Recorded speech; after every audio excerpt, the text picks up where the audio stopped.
हैं? 7 दिन होते हैं। ये कौन सा कलर आया? Yellow. Yellow means? Yellow means? अच्छा ये बताइए, त्रिभुजाकार 3 चीजों के नाम जो त्रिभुज की आकार की होती है, त्रिभुज आकार की होती है। नहीं, त्रिभुज और समोसा, 3 चीजों के नाम बताना है अपने। हाँ, शाबाश। मध्य प्रदेश के टीकमगढ़ में एक अनोखा स्कूल है। ये टूंडा नाम की जगह का है। इसका नाम है शासकीय कन्या विद्यालय। इस अनोखे स्कूल में खास शिक्षक हैं संजय कुमार जैन। क्लास में ब्लैक बोर्ड पर रट्टा मार पढ़ाई से अलग स्कूल परिसर के पत्थरों पर ABCD सिखाते हैं। तरीका इतना आसान और समझ में आने वाला कि हर बच्चा हफ्ते भर में सीख जाए।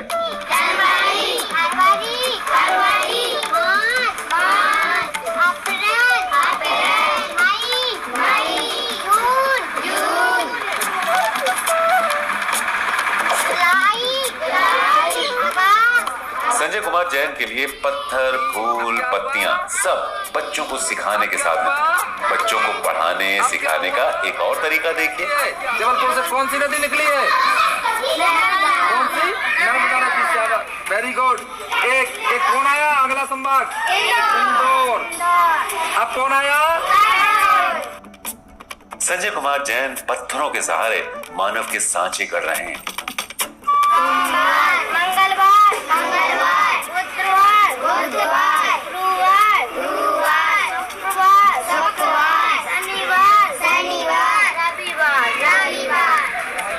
पूछने पर शिक्षक संजय कुमार जैन कहते हैं उनकी लड़ाई रट्टा मार विद्या ग्रहण के खिलाफ है।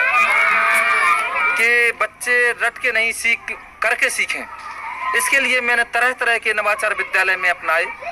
जैसे एक प्रांगण के बाहर परिसर में पत्थर निकले हुए थे और बगल में पड़ोसी के नींव के पत्थर भी थे, तो उन पत्थरों पर पेंट को पुतवाकर उन पर शिक्षण सामग्री अंकित करवाई गई।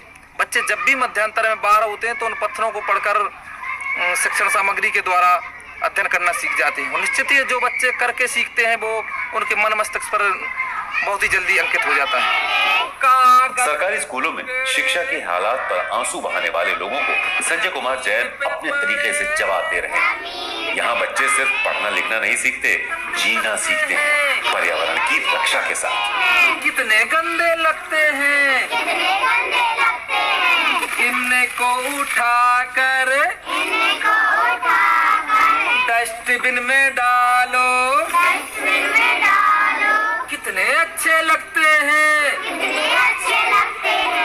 इसी प्रकार पर्यावरण से जोड़ने के लिए बच्चों के नाम के प्रत्येक गमले में एक एक पौधा लगवाया गया और बच्चों को जिम्मेदारी दी गई। बच्चे अपने पौधे की रखवाली करते, अपने पौधे को पानी देते और जब उसमें फूल पल्लवित होने लगते तो बड़ी खुशी खुशी आते कि सर मेरे पौधे में फूल आ गया। तो बच्चों को पर्यावरण के प्रति जागृत करने का कार्य किया गया। कहते हैं उम्र भर न भूलने वाला पाठ जो पढ़ाए उसी के पास शिक्षा ग्रहण करने जाएं। संजय कुमार जैन बच्चों को इसी तरह से पाठ याद कराते हैं। सिर्फ पत्थर और गत्ते पर लिखे शब्दों के जरिए नहीं, चौपाल लगाकर भी पढ़ना सिखाते हैं। संजय जैन से समझिए उनकी नई चौपाल विद्या। 1 2 3 लाइन बनाना है। चौपाल नवाचार के द्वारा पहले के जमाने में एक चौपड़ खेली जाती थी राजा युधिष्ठिर के जमाने में।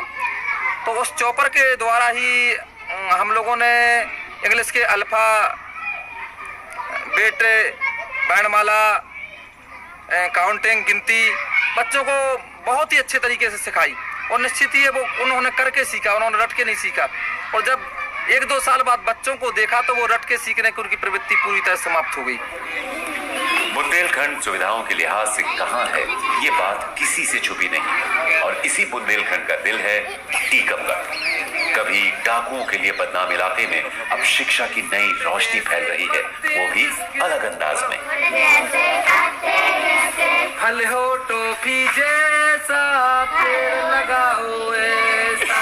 यहाँ पे प्राकृतिक संसाधन उपलब्ध थे, उनको हमने अपने तरीके से यहाँ के जो सर थे उनने उसको व्यवस्थित किया और बच्चों को उनने अच्छे तरीके से शब्द ज्ञान, भाषा, गणित और योग और प्रकृति के बारे में बताया है।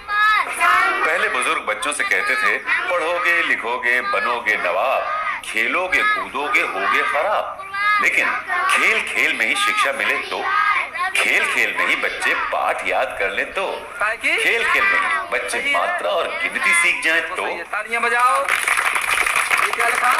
जेल में। संजय कुमार जैन ने पढ़ाई और खेल के मेल से एक अनूठा तरीका तैयार किया। उन चोरों की खूब खबर ली। हम स्कूल जाते तो दीवारों पर पढ़ते और चार्ट से भी पढ़ते, और जब हमारी छुट्टी होती तब खेल खेल कर पढ़ते जाते थे। इस प्रकार से हमारे सर ने पढ़ाई करवाई कि पेड़ों पर नाम लिखा होता तो सर ने वो सिखाया पेड़ों पर से, और पत्थर पर नाम लिखवा के और पढ़ाई लिखवा कर सिखाया, और सर ने खेल खेल में सिखाया और कविताओं द्वारा भी सिखाया, कहानी सुना कर भी सिखाया। बच्चे क्या मांगे? नीरस और बोझिल पढ़ाई से मुक्ति, और शिक्षक संजय जैन के पास इसका बेहतरीन हल है।